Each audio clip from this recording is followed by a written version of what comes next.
Pernah tak tengah lepak atau buat sesuatu, tiba-tiba korang rasa, aku pernah buat benda ni dulu. Atau, aku pernah sampai tempat ni. Padahal sumpah baru first time jejak kaki. Perasaan pelik tu namanya déjà vu.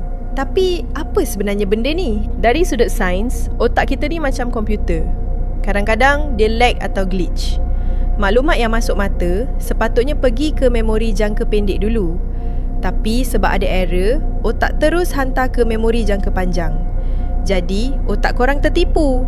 Dia ingat benda tu memori lama, padahal benda tu baru je jadi sesaat yang lepas. Macam upload file tapi tersilap folder.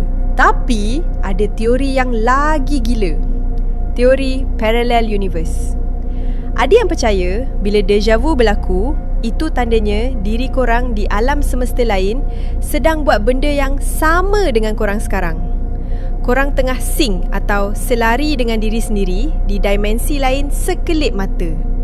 Seram kan kalau fikir kita ada kembar kat dunia lain?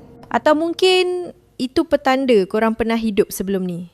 Kalau benda ni jadi lagi, cuba berhenti sekejap. Entah-entah ada benda yang tengah tekan butang replay dalam otak korang. Korang selalu kena tak?